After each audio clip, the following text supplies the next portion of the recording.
think that inning from Mick, and first of all, I liked a lot of what I saw from Mick. Obviously, you can clearly see the ability shine through. There's a lot to like there. So obviously, the second inning, tough inning.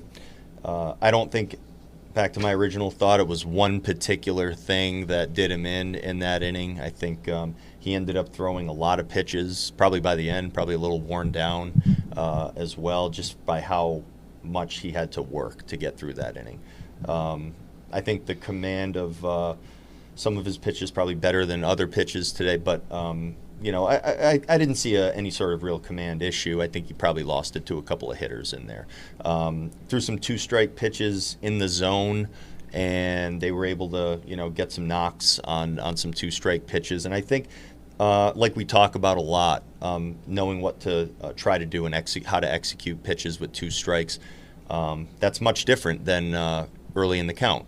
And I think there's some things that are very clear where he has great stuff, and if he or when he realizes exactly what he's going to try to do with those pitches, he's going to get some swing and miss, and a lot of it. So that inning was obviously a tough inning, but I think a lot of it was just having to work so hard and not being able to put away a few hitters.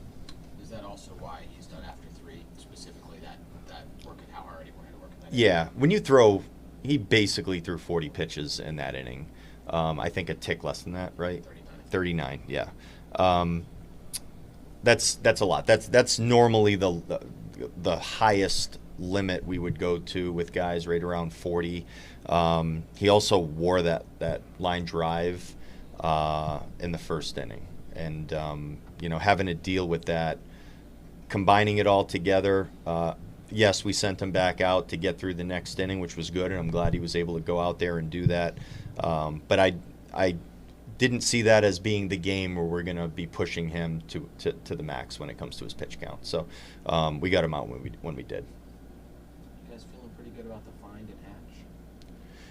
He's been really impressive. It doesn't look like the hitters, they differentiate between his pitches and see them really well. I think he gets a lot of balls off the barrel, a lot of uncomfortable looking swings, and he's going through the order at least a couple times in some of these outings, and he probably couldn't look or do much better work than he's doing right now for us. I've been exceptionally pleased. It's hard not to just shake his hand at the end of these outings and say, fantastic job, and that's what Thomas is doing for us right now, and he's showing us some things. He really is.